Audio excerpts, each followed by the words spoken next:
Hello friends, मैं जय आपका स्वागत करता हूं आपके अपने चैनल विशेष ज्ञान में। फ्रेंड्स, आज की इस वीडियो में मैं आपको बताऊंगा कि अगर आपने आईआरसीटीसी के जरिए ऑनलाइन अपनी ई टिकट बनाई थी और उसे अगर आप कैंसिल करना चाहते हैं और आपका जो अकाउंट है, जिस अकाउंट के जरिए आपने टिकट बनाई थी, वो अगर आपका डिसेबल यानी डीएक्टिवेट हो चुका है, तो आप अपनी ई टिकट को कैसे कैंसिल कर सकते हैं। तो देखिए फ्रेंड्स, सबसे पहले मैं स्टार्टिंग से बताता हूं उन लोगों को ध्यान में रखते हुए जो लोग अभी इसमें नए हैं, जिन्हें इसके बारे में नहीं पता है। अगर आप आईआरसीटीसी की वेबसाइट पर जाकर टिकट बनाना चाहते हैं, तो सबसे पहले तो आपको उसका यूआरएल टाइप करना होगा www.irctc.co.in। फिर यहां पर आने के बाद आपको अपना यहां पर साइन अप करना होगा। साइन अप करने के लिए आपको अपनी जो बेसिक डिटेल्स है, नाम, एड्रेस वगैरह, ये सारी डिटेल्स डालनी होगी, मोबाइल नंबर वगैरह। फिर आपका एक अकाउंट बन जाता है यहाँ पर। उसके बाद आप अपने घर या परिवार वालों के लिए ई टिकट बना सकते हैं। यानी जो ऑनलाइन हम घर बैठे टिकट बनाते हैं उसे हम ई टिकट बोलते हैं, वो आप बना सकते हैं। ठीक है, तो वही मैंने भी किया था। मैंने भी यहाँ पर आईआरसीटीसी की वेबसाइट पर, जो कि रेलवे की वेबसाइट है, इस पर आकर मैंने अपना जो अकाउंट है वो बनाया था और कई बार मैंने टिकट्स बनाई थी और मैंने उसके हिसाब से ट्रेवल भी किया था। लास्टली जो मैंने टिकट बनाई थी, मुझे किसी कारण से उसे कैंसिल करना था। जब मैं कैंसिल करने के लिए वापस से अपने अकाउंट में लॉगिन हो रहा था, तो मुझे इस तरीके का मैसेज आया, जैसा कि अभी आपको स्क्रीन पर रिफ्लेक्ट हो रहा है, यूजर इज डिसेबल्ड। ये जो रेड रंग से रिफ्लेक्ट हो रहा है, ये आपको मैसेज आएगा। और अभी हाल फिलहाल में ये बहुत ज्यादा लोगों के केस में मैसेज आ रहा है। कई लोगों के अकाउंट इसी तरीके से डिसेबल हो रहे हैं। उनकी जो आईडी है वो फेक आईडी में जा रही है और जिसके कारण ये अकाउंट आपके डिसेबल हो जा रहे हैं। जैसा कि मैंने कस्टमर केयर से बात किया तो उन्होंने बताया कि आपकी आईडी फेक आईडी में चली गई है। ठीक है, तो आपका अगर इस तरीके से अकाउंट डिसेबल हो जाता है और अब आप अगर अपनी जो टिकट है, ई टिकट है, उसे कैंसिल करना चाहते हैं, तो फ्रेंड्स आप कैसे करेंगे? क्योंकि इसे आप काउंटर पे जाके नहीं करवा सकते हैं। ठीक है, जैसा मुझे बताया गया है कि काउंटर पे इसे नहीं करवा सकते हैं, जब भी हमें करना होगा ऑनलाइन करना होगा। तो इस सिचुएशन में कई बार क्या होता है कि हम 10-20 हजार रुपए की टिकट बुक कर लेते हैं, तो अगर हम उसे कैंसिल नहीं करेंगे तो हमारे पूरे पैसे चले जाएंगे। तो इसीलिए मैं आपको अब बताने वाला हूं प्रोसेस कि कैसे आप इसे कैंसिल करा सकते हैं। फ्रेंड्स, अगर आप अपने अकाउंट में लॉगिन नहीं हो पा रहे हैं और अगर आप अपनी ई टिकट को कैंसिल कराना चाहते हैं, तो इसके लिए आपको क्या करना होगा? जिस मेल आईडी को आपने एंटर किया होगा अकाउंट बनाते वक्त आईआरसीटीसी में, वो मेल आईडी के जरिए आपको एक मेल भेजनी होगी। यानी मैं कौन सी मेल आईडी बोल रहा हूं? जो आईआरसीटीसी के अकाउंट को बनाते वक्त आपने रजिस्टर की थी, वही मेल आईडी के थ्रू आपको एक मेल भेजनी होगी, जिसके जरिए आप अपनी टिकट को कैंसिल करवा सकते हैं। और आपको अपने मेल में जो कंटेंट रखना होगा, यानी जो आप टेक्स्ट भेजेंगे वो कैसा होगा, वो आपको ध्यान से देखना होगा। आपको क्या करना होगा? सबसे पहले लिखना होगा कैंसिल टिकट।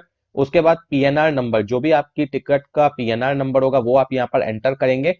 उसके बाद ट्रेन नंबर एंड नेम इस तरीके से लिखेंगे। फिर ट्रेन का जो नंबर और नाम है वो लिख देंगे। फिर उसके बाद फ्रॉम से टू, यानी ये जो टिकट है कहाँ से कहाँ तक की है वो आप डालेंगे, जैसे मैंने डाला हुआ है डीड यू टू KIR यानी कटिहार।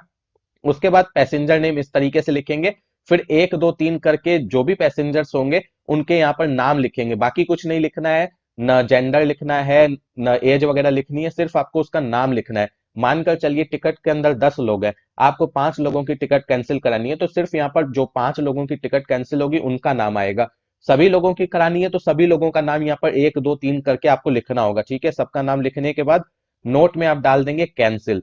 ठीक है, ये जो मेल है आपको भेजनी किस पर है? ये आपको भेजनी है etickets@irctc.co.in। इस पर आप भेज देंगे। आपको 2 घंटे के अंदर एक मेल आ जाएगी, यानी कंफर्मेशन आ जाएगा कि आपकी टिकट कैंसिल हो चुकी है और आपका जो पैसा है वो आपको आपके उसी अकाउंट में रिफंड होगा जिस अकाउंट से आपका पैसा डिडक्ट हुआ था। यानी जब टिकट बनाया था तो जिस अकाउंट से आपका पैसा डिडक्ट हुआ था उसी अकाउंट में आपको आपका पैसा रिफंड हो जाएगा। जो भी उनकी चार्जेस हैं, जैसे कि जो टिकट कैंसिल कराने पे चार्जेस लगती है, वो डिडक्ट होने के बाद जो भी बचेगा वो आपको आपके अकाउंट में वापस मिल जाएगा।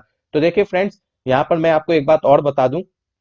फ्रेंड्स, जो आपको मेल करनी है वो आपको अपनी रजिस्टर मेल आईडी से करनी है, वो वाली मेल आईडी जो आपकी आईआरसीटीसी के अकाउंट में रजिस्टर थी। सबसे पहली बात। दूसरी बात, अभी जो हम ये प्रोसेस फॉलो कर रहे हैं, ये अभी प्रोसेस एक्सेप्टेबल है, इसलिए हम इसे फॉलो कर रहे हैं। हो सकता है आने वाले दिनों में इसे हटा भी दिया जाए, इसके बदले कोई और प्रोसेस लाया जाए, तो वो अभी हम बात नहीं कर रहे हैं। अभी जो प्रोसेस है मैं उसकी बात कर रहा हूं। अभी ये प्रोसेस चल रहा है, मैंने इसी के जरिए अपनी टिकट कैंसिल करवाई है। मुझे जो कंफर्मेशन आया है मैं वो भी आपको एक बार दिखा देता हूं, ताकि आपको मतलब प्रूफ मिल जाए कि हाँ मेरी टिकट कैंसिल हुई है कि नहीं। तो वो मैं आपको एक बार दिखा देता हूं अपनी मेल आईडी पर, उसी मेल आईडी पर आएगा जिस मेल आईडी से आप ये मेल भेजेंगे। फ्रेंड्स आप यहाँ पर देख सकते हैं कि यहाँ पर ट्रांजैक्शन आईडी लिखा हुआ है और फिर यहाँ पर अमाउंट लिखा हुआ है 5,550 रुपए, ये प्रोसेस में है और मेरे अकाउंट में ये पैसे बहुत जल्द आने वाले हैं। इस तरीके से आपको आईआरसीटीसी की तरफ से मेल आएगी, ठीक है। तो आप देख सकते हैं कि इसी तरीके से मेल आएगी और 1 से 2 दिनों के अंदर आपके अकाउंट में पैसे क्रेडिट भी हो जाएंगे। तो इस तरीके से फ्रेंड्स आप अपनी टिकट को कैंसिल करवा सकते हैं मेल भेजकर। अब फ्रेंड्स आप ये सोच रहे होंगे कि अगर हमें अपने अकाउंट को एक्टिवेट कराना है तो हम कैसे करवा सकते हैं।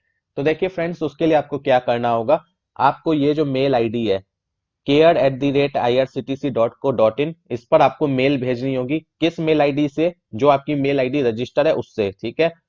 उसमें आपको लिखना होगा, आप लिख अपने अनुसार सकते हैं, ये तो मैं एक डेमो के पर्पज से आपको बता रहा हूँ। Dear sir madam, I am unable to log in my IRCTC account, I can't understand why my account was disabled, please it's a humble request to activate my account। इस तरीके से आप लिखकर भेज देंगे और यहाँ पर जो आईडी है ना, इस तरीके से लिखेंगे आईडी और उसके बाद जो यूजर नेम होगा, यानी जो आईआरसीटीसी का जो अकाउंट है वहां पर जो आप यूजर नेम डालते हैं वो यूजर नेम यहाँ पर लिख के भेजेंगे, पासवर्ड नहीं, सिर्फ यूजर नेम लिखकर भेजेंगे, आईडी डैश और यूजर नेम इस तरीके से लिखकर आप इस मेल आईडी पर अपनी रजिस्टर मेल आईडी से भेज देंगे। फिर आपको कुछ ही मिनटों के अंदर एक टिकट नंबर जनरेट होगा, वो आपको मिल जाएगा आपकी मेल आईडी पर। उससे क्या होगा कि अगर आपको कोई भी मतलब इंफॉर्मेशन नहीं आती आईआरसीटीसी के वेबसाइट से, तो उस केस में आप कस्टमर केयर को टिकट नंबर बताकर अपनी जानकारी ले सकते हैं और 48 घंटों के अंदर आपको एक मेल आ जाएगी जिसमें आपको बताया जाएगा कि आप अपने अकाउंट को कैसे एक्टिवेट करा सकते हैं। मुझे भी मेल आई थी कि आप कैसे अकाउंट को एक्टिवेट कराएंगे और किस पर्पज से, मतलब किस रीजन से आपका अकाउंट डिसेबल किया गया है। उसमें यह बताया गया था कि आपने अपनी एड्रेस वगैरह सही से नहीं डाली थी, जबकि मैंने डाली थी, तो उस कारण से आपका अकाउंट फेक या फ्रॉड आईडी कह के उसे मतलब डिसेबल कर दिया गया है। और उसमें कहा गया कि अगर आप इसे एक्टिवेट कराना चाहते हैं तो आप अपनी आधार कार्ड जो है उसका बोथ साइड आप स्कैन करके भेजिए। इसके अलावा जो आपका मोबाइल नंबर वहां पर रजिस्टर है, अगर वो पोस्ट पेड है तो आप उसका बिल भेजिए, अगर वो प्रीपेड है तो जो उसके ऑपरेटर है उनसे कंफर्मेशन लाइए कि ये आप ही का नंबर है, वो आप कॉपी भेजिए, तो आपका अकाउंट एक्टिवेट कर दिया जाएगा। तो मैंने ये सारी चीजें फॉलो नहीं की, मुझे सिर्फ अकाउंट को एक्टिवेट नहीं कराना था, मुझे मेनली जो टिकट कैंसिल करानी थी वो मेरा पर्पस सॉल्व हो गया। अब रही बात अकाउंट की, तो मैं एक न्यू अकाउंट बना लूंगा। तो मेरे केस में ये नहीं था, लेकिन अगर आपको अकाउंट मतलब एक्टिवेट कराना है तो आप इसे फॉलो कर सकते हैं, ठीक है। और फ्रेंड्स मैं आपको ये भी बता दूं कि आईआरसीटीसी के कस्टमर केयर का नंबर ये है जो आपको स्क्रीन पर रिफ्लेक्ट हो रहा है, अभी फिलहाल यही है। आप इस पर बात कर सकते हैं, कोई भी अगर प्रॉब्लम हो तो आप इसकी सॉल्यूशन ले सकते हैं। इस नंबर पर आपको बता दिया जाएगा कि कैसे टिकट कैंसिल करानी है, कैसे अकाउंट को एक्टिवेट करा सकते हैं, ये सारी चीजें आपको इस पर बता दी जाएगी। अगर ये नंबर ना लगे तो आप गूगल पे और भी नंबर सर्च कर सकते हैं। तो फ्रेंड्स इस तरीके से आप अपने अकाउंट को एक्टिवेट भी करा सकते हैं, टिकट को कैंसिल भी करा सकते हैं। और एक बात ध्यान रखिएगा, जो मैंने आपको कहा कि जब आप टिकट को कैंसिल कराते हैं तो 2 घंटे में आपको मेल आ जाती है, वो आपको नॉर्मली 2 से 3 घंटे में आ जाती है, लेकिन कई बार 48 घंटे के बाद भी आती है। तो वो सारी चीजें आपको अपने हिसाब से ध्यान रखनी होगी, 48 घंटे तक वेट करना होगा। अगर उसके बाद भी मेल ना आए तो आप इस नंबर पे कांटेक्ट कर सकते हैं या वापस से मेल भेज सकते हैं, वही मेल वापस से आप भेज सकते हैं। तो फ्रेंड्स आई होप कि आपको अब सारी चीजें समझ में आ गई होगी। तो अगर आपको ये वीडियो अच्छी लगी है तो प्लीज वीडियो को लाइक कीजिएगा, चैनल को सब्सक्राइब नहीं किया तो प्लीज सब्सक्राइब भी कीजिएगा और हो सके तो इसे अपने फ्रेंड्स के साथ जरूर शेयर कीजिएगा। Thank you friends for watching my video.